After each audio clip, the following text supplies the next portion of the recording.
Olá, boa noite, bem-vindos. Olha, para o IBGE, cerca de 530 mil brasileiros não enxergam, se declaram cegos. Pode falar cego, não é feio. Se quiser dizer pessoa com deficiência visual, ou até mesmo deficiente visual, chega a ser ofensivo, pode também. Mas cego é curtinho, né? 2 silabinhas só. Melhor mesmo, quer saber? Como ser respeitoso, considerativo com quem não enxerga? Pode olhar para ela, falar com ela, ouvi-la, principalmente pode perguntar para ela o que ela prefere, uai. Portanto, hoje o Conversa com o Bial orgulhosamente lança e apresenta a campanha Pergunte para o Cego. Pergunte para o Cego. Vamos conversar hoje com 2 cegos muito populares. Um é um sucesso de blogueiro, de youtuber, é meu coleguinha jornalista. Já já eu falo com ele. Antes, a gente vai bater um papo com um monstro sagrado do esporte brasileiro, bicampeão paralímpico, eleito o melhor jogador de futebol de 5, que é o futebol de cegos, do mundo, e atual presidente do Comitê Paralímpico Brasileiro, Misael Conrado. Tudo bom, Misael? Bial, olá, boa noite, tudo certo? É um grande prazer estar aqui no Conversa com Bial. E aí, meu craque? Se não fosse 2020, o ano da desgraça, os Jogos Paralímpicos teriam acabado domingo passado. Foi aquela hesitação. Você acha que houve muita hesitação antes de cancelar, de adiar os Jogos? Demoraram? Bial, eu acredito que sim. A gente teve um problema grande aqui no início dessa pandemia, que aliás é a maior crise da nossa geração, porque o COI demorou para cancelar, né? E inclusive encorajou os atletas no início da pandemia a treinarem. Um dia a gente chega aqui no Centro Paralímpico e os atletas estão treinando na rua do lado de fora, porque o CT estava fechado, né? Se colocando em uma condição de risco. Então realmente demorou um pouquinho, mas felizmente foi cancelado. Aliás, nós estaríamos voltando de Tóquio hoje nós estaríamos chegando ao Brasil dos Jogos, que certamente teria sido um sucesso a participação brasileira. Você tem confiança de que teria voltado com uma medalhinha, pelo menos de quê? De ouro de novo? Muita chance. O Brasil hoje é um time a ser batido. O futebol ele entrou no programa dos Jogos em Atenas 2004. E desde então, o Brasil é o único campeão paralímpico. 4 edições de Paralimpíadas e 4 medalhas de ouro para o Brasil. E vou te dizer, Bial, esse ano, ou agora o ano que vem, vai ser muito difícil tirar a douradinha lá dos nossos campeões, viu? Oh, que bom ouvir isso. Vem cá, como é que a vida dos cegos ficou mais difícil com a pandemia? Porque vocês dependem muito do toque, né? De pegar nas pessoas, as pessoas... E o toque hoje em dia é quase sinônimo de contágio. Como é que você está administrando isso? Não, realmente é um grande desafio, muito bem observado, porque além de tocar nas pessoas, a gente usa bengala com muita frequência, né? Então toda vez que você pega uma maçaneta, que você toca em algum objeto e volta a tocar na bengala, você tem o risco aí do contágio. Então o cuidado tem que ser redobrado, a utilização de álcool em gel, tentar ao máximo evitar o toque, né? Para a gente é difícil, isso não é muito fácil, mas evitar na medida do possível para se preservar, né, Bel? Porque realmente o momento é muito difícil e o mundo passa por uma situação de insegurança muito grande. Misael, com quantos anos você deixou de enxergar? Eu perdi a visão com 9 anos, Biel. Nasci cego, depois de 4 cirurgias voltei a enxergar e aos 9 anos fiquei completamente cego. Você tem memória da última lembrança, a última memória visual? Tem a ver com futebol? Tem a ver com futebol. Você sabe que o futebol ele é muito presente na minha vida, né? O meu sonho, quando eu enxergava, era de ser um jogador de futebol. Eu sonhava, aliás, o que poucas crianças sonham hoje. Sonhava em vestir a camisa do São Paulo Futebol Clube. Infelizmente, os resultados não têm ajudado muito. E eu me lembro claramente da última imagem que eu tenho registrada, que foi um lance que aconteceu em 25 de fevereiro de 1987, já passando ali da meia-noite, quando o Guarani venceu o São Paulo por 3-2 na final do Brasileiro, que aliás era o de 1986 e a final realizada em fevereiro de 87. E aí o Wagner Basílio deu um balão, o Pita ganhou de cabeça do Ricardo Rocha e o Careca acertou um voleio de canhota no ângulo esquerdo do Sérgio Neri. Foi um golaço, assim, eu não esqueço pelo gol, pela narração, e como imagem é a última coisa que eu tenho lembrança de ter visto. Mas olha, você narrando, eu quase que vi mesmo. Wagner. Jogou a bola lá na frente, subiu Pita para a entrada de Careca.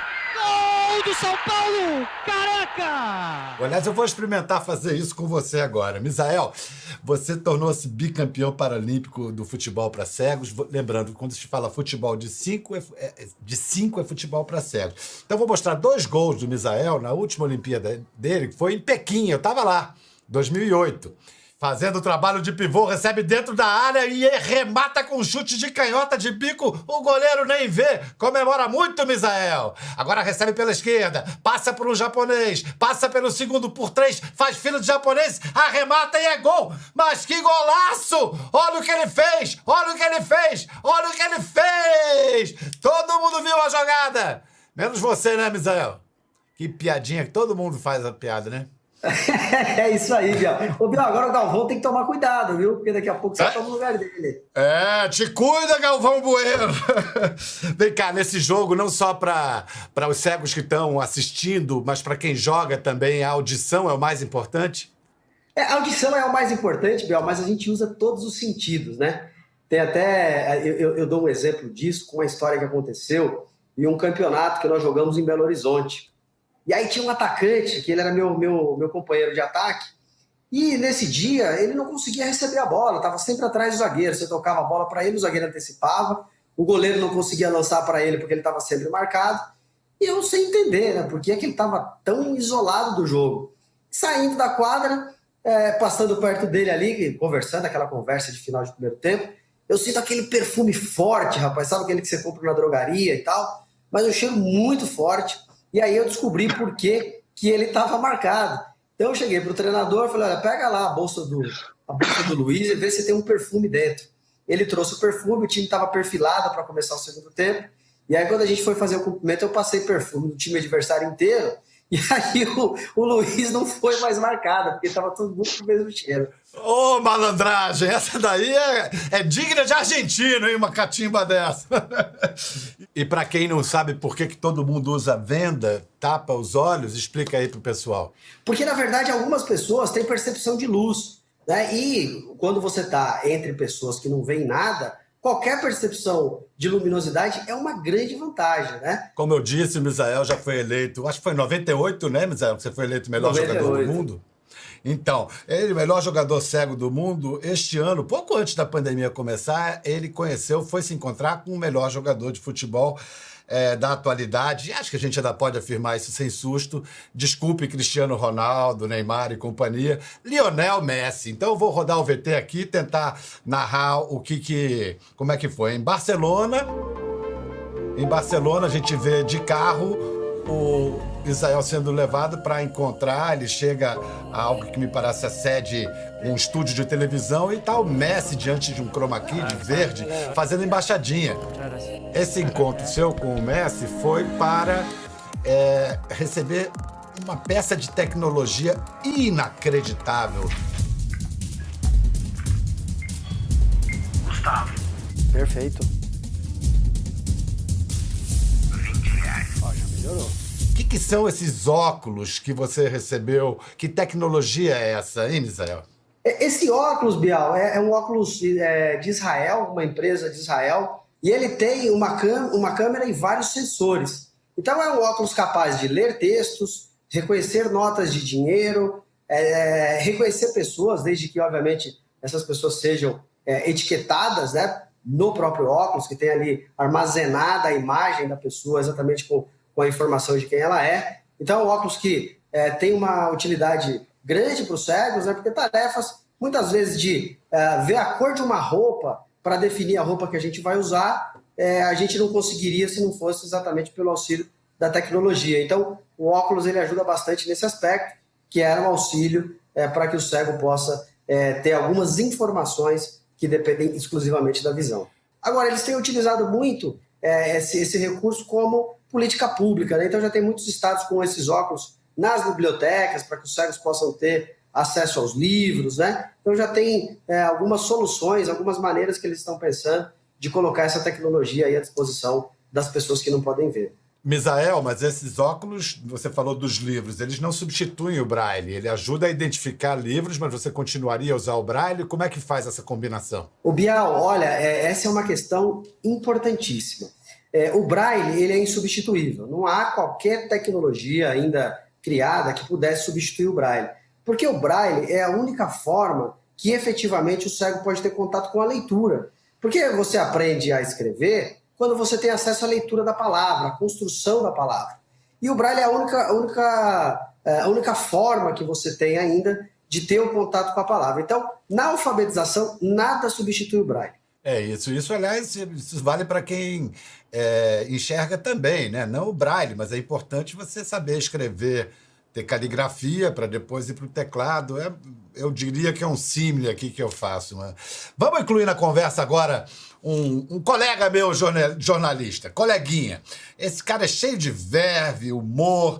Ele fala de um jeito sobre a vida dos cegos que, poxa, só ele, é um barato. Ele começou com um blog, depois ele criou um canal do YouTube, é um campeão de visualizações, e agora ele lançou um livro de crônicas, Histórias de Cego.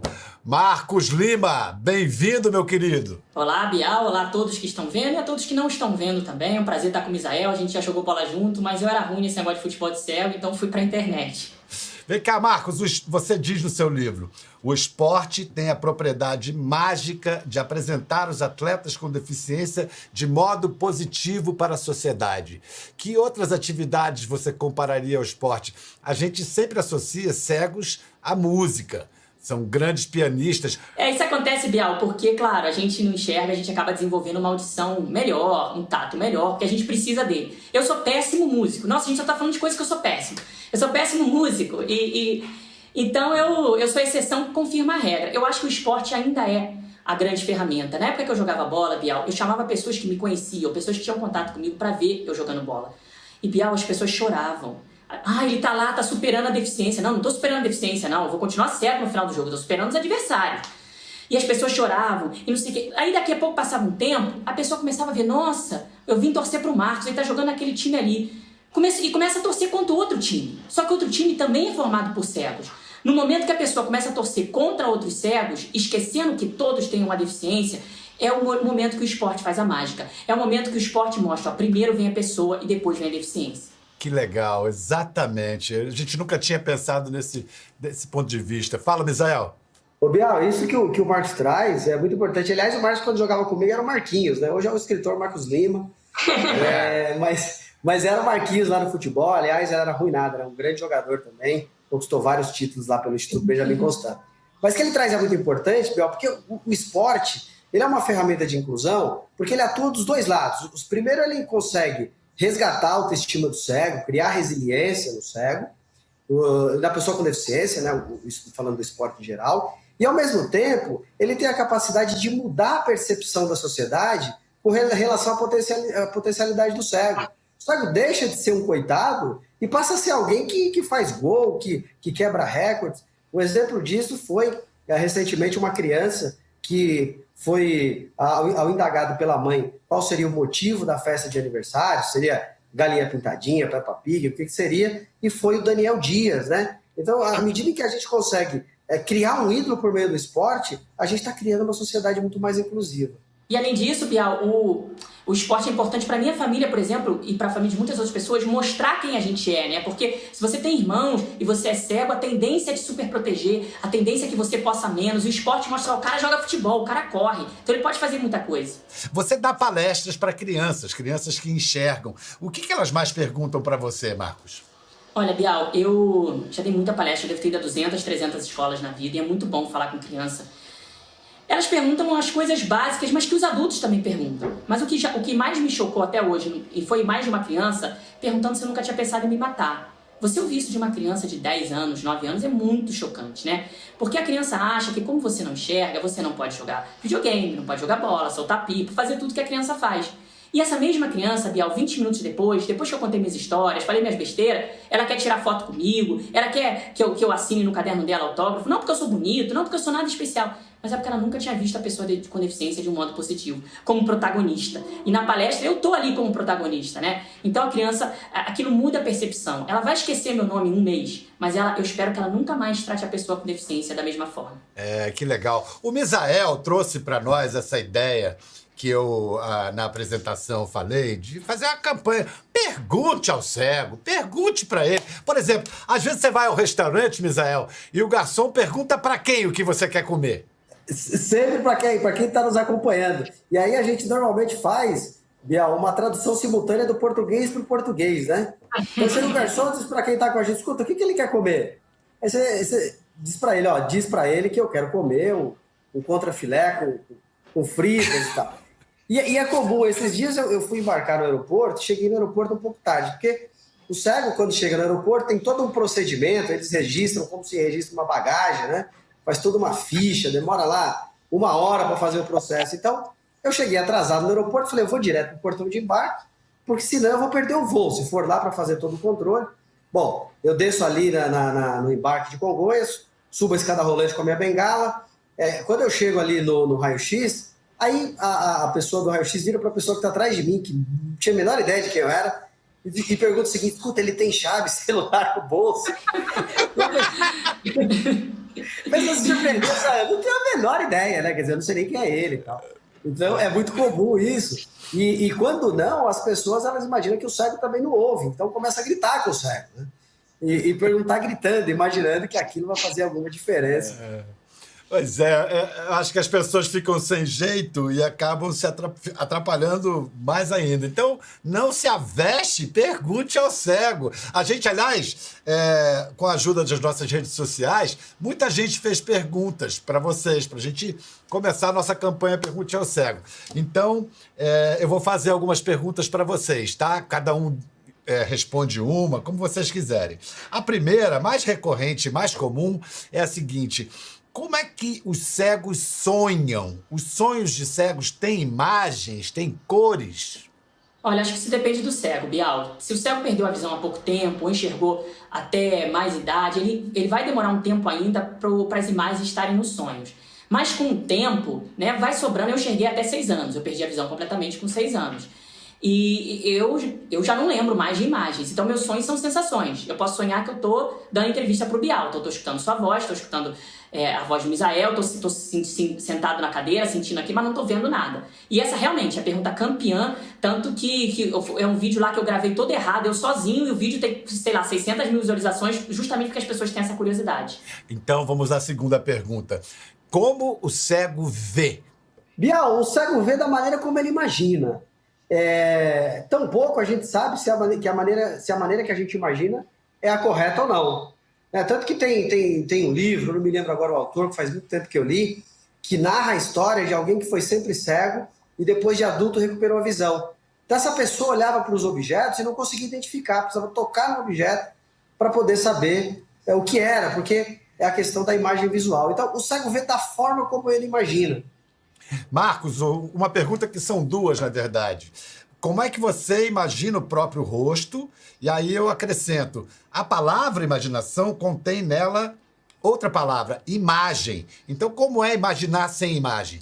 Olha, Bial, na verdade, imaginação eu uso para imaginar as coisas, os outros sentidos, né? O tato, o que eu formo de imagem, se você se descreve para mim, eu não tenho como construir na minha cabeça uma foto sua, porque eu não tenho elementos de imagem para isso. O que eu consigo construir são dados. E aí entra no mesmo, na mesma biblioteca que, sei lá, falar que a capital de Gana é Accra, porque eu não consigo transformar isso em imagem. Até por isso eu tenho, por exemplo, as pessoas me perguntam muito como eu imagino os lugares. Eu tenho em casa uma coleção de miniaturas dos lugares que eu fui na vida e que eu consigo tocar neles para entender como é que eles são. Porque se você nunca tocou numa torre Eiffel, como é que você vai saber que ela não tem nada a ver com o formato de uma torre de xadrez, que é a torre que você aprendeu porque você tocou? Se você não tocar nas coisas, você não vai saber. Então o cego ele precisa tocar. A minha imaginação é feita muito por toque. Não tem uma imagem vale mais que 1000 palavras. A minha imagem é feita na ponta dos dedos. Vocês se sentem ofendidos quando as pessoas oferecem ajuda? Eu me sinto ofendido quando as pessoas acham que eu preciso de ajuda e não me perguntam. Já me atravessaram rua sem eu querer atravessar, só porque eu estava no sinal esperando uma pessoa, fechou o sinal, veio um senhor, vamos lá, ceguinho, me puxou pela bengala, onde a minha bengala vai eu vou, né? Minha bengala é minha vida. Fui catando cavaco atrás chegou do outro lado, a pessoa falou assim, e agora, você quer ir pra onde? Falei, agora eu quero voltar pro outro lado. E a pessoa me xingou. Ô, Marcos, você é muito engraçado, cara. Na hora o cara não achou engraçado não, Bial. O cara me xingou, falou, pô, gente, ajuda, vocês estão debochando da gente. Não. Vem cá, como é que é o certo, Misael? Chamar de cego, deficiente visual, pessoa com deficiência visual, o que é o melhor? Ô, Bial, eu acredito que cego é o melhor retrato, né? Cego, é como você disse no início do programa, são 2 sílabas simples e não tem dúvida do que você está dizendo, né? Uma pessoa com deficiência visual pode ter visão parcial, pode enxergar um pouco, pode, enfim, ter visão de um olho, enfim, tem várias formas. Agora o cego não, o cego é cego. Cego, a palavra é a essência daquilo que representa a falta da visão, que é a cegueira. Eu, particularmente, acho que a melhor maneira é cego. Sempre que me perguntam, eu digo exatamente isso. Agora tem um depoimento de outro jornalista, Marcos, que é o Gustavo Torniero, e ele fala de algo que incomoda ele na nomenclatura usada com relação aos cegos. Vamos ouvir o Gustavo. Toda vez que eu escuto o termo necessidades especiais para se referir a pessoas com deficiência, eu tenho um pequeno piripaque. Por quê? Porque necessidades especiais todos nós temos. Eu, por exemplo, tenho a necessidade especial de ser amado, de receber um carinho gostoso, de ter dinheiro na conta do banco para poder pagar minhas contas e poder comprar aquilo que eu quero. Então, necessidades especiais não pode ser um termo para designar pessoas com deficiência. Aliás, esse é o termo mais correto. Concorda, Misael? Perfeitamente, Bial, perfeitamente. Aliás, ele deixa pouco a se comentar, né? Porque, na realidade, é exatamente isso. Quer dizer, cego, pessoa com deficiência, tem exatamente a deficiência em algum dos sentidos, né? E muito diferente de uma necessidade especial, que certamente, inclusive, você deve ter a sua, né, Bial? Todos nós temos, exatamente. E não só todos nós temos necessidades especiais, como todos nós temos nossas deficiências maiores ou menores também, né?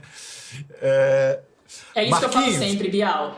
A deficiência, as pessoas olham para mim, olham para o Misael e veem só a cegueira. Ou pelo menos, em primeiro lugar, a cegueira. A gente é tão mais que isso. Né? A deficiência não me define enquanto pessoa. A deficiência só me explica em alguns aspectos que a gente vive num mundo com muito pouca acessibilidade e com muito preconceito. Mas eu sou muito mais coisas, pro bem e pro mal, além de cego. E o Misael e todas as pessoas cegas no Brasil também. É isso, que não é a deficiência que nos define, né? Ela é um dos vetores que nos forma, todos nós. Um grande filósofo francês, um dos pais do iluminismo, Denis Diderot, ele escreveu em 1749, olha como ele já sacou as coisas, e falou assim, que os cegos podem, à sua maneira, construir um mundo completo e suficiente, ter uma identidade cega, e que o problema de sua cegueira e o desejo de curá-la não é deles, é nosso, da sociedade, não deles.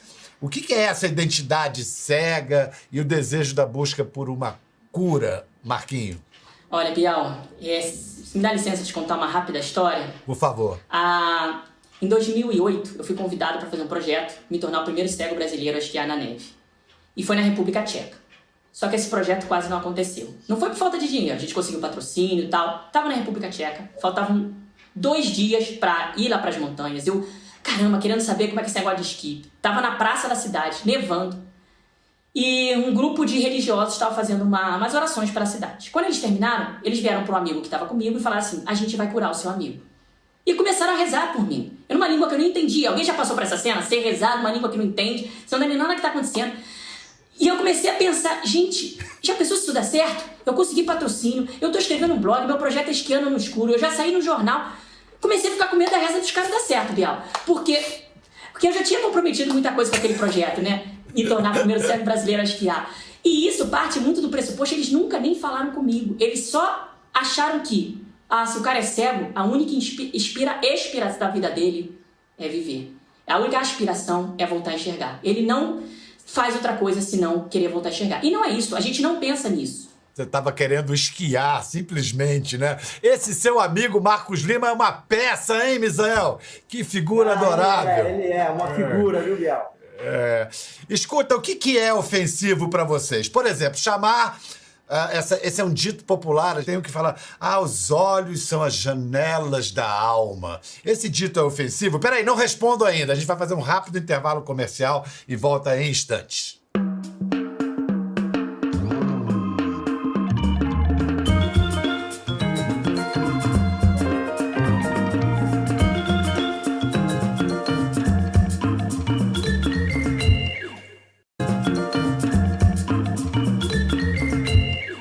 Estamos de volta com Misael Conrado e Marcos Lima.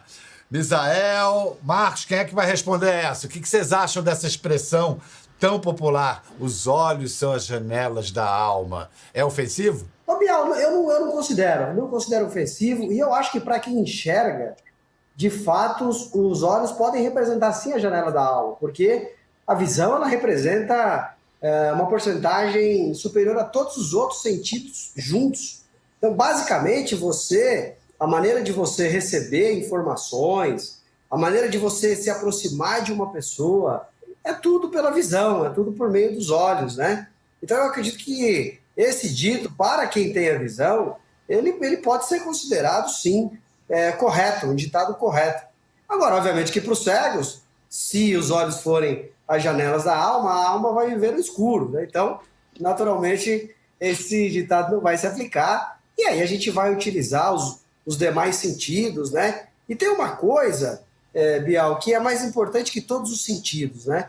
É a energia que emana das pessoas. E eu acho que todo mundo é capaz de sentir a energia. Tanto que é muito comum quando a gente encontra alguém e você tem ali, logo de cara, uma afinidade absurda e parece que você já conheceu essa pessoa há muito tempo, né? Então acho que a energia ela é fundamental e aí ela indifere as pessoas que têm e que não têm a visão. Mas eu não considero esse ditado para quem enxerga o ditado equivocado e tampouco para os cegos ofensivo. Mas o que você falou agora é que a sensibilidade é a janela para o outro. Isso é mais importante ainda do que alma ou isso ou aquilo. Marquinho, você se formou em jornalismo pela Universidade Federal do Rio de Janeiro. E para achar emprego, Marcos, como é que foi? Olha, jornalismo, como quase tudo, exige muito da visão, né? Eu trabalhei em grandes empresas, eu trabalhei num projeto que foi muito marcante para mim, que foi os Jogos Olímpicos e Paralímpicos de 2016, mas eu também tive oportunidades de emprego que não foram à frente, né? Eu tenho uma pesquisa recente que diz que 67% dos gestores de recursos humanos não gostariam de contratar uma pessoa com deficiência. Então, Bial, eu posso chegar numa empresa e sentar diante de uma pessoa e 70% de chance dessa pessoa não querer me contratar só por conta da minha deficiência. Um dia uma recrutadora me ligou e falou, não, nós temos emprego para você, para o seu perfil. Eu falei, qual emprego? Não, qual a vaga? E ela não queria falar. Na terceira vez ela falou a vaga.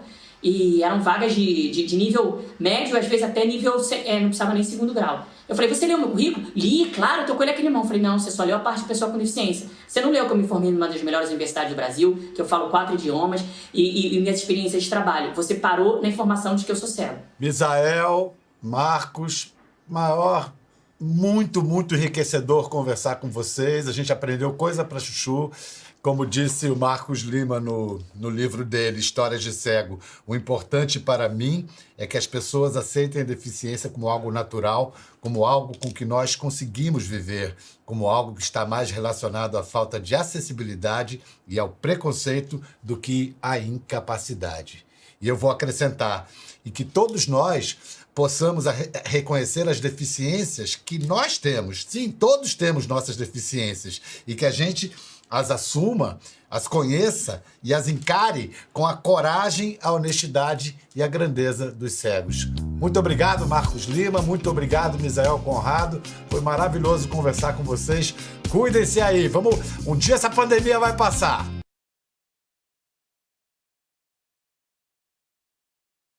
É Um isso aí, abraço. Zé. Um abraço pra você. Foi uma grande alegria estar com você aqui essa noite. Tchau, tchau. Quero ver todo mundo lá na internet. Isso aí. Até a próxima, gente.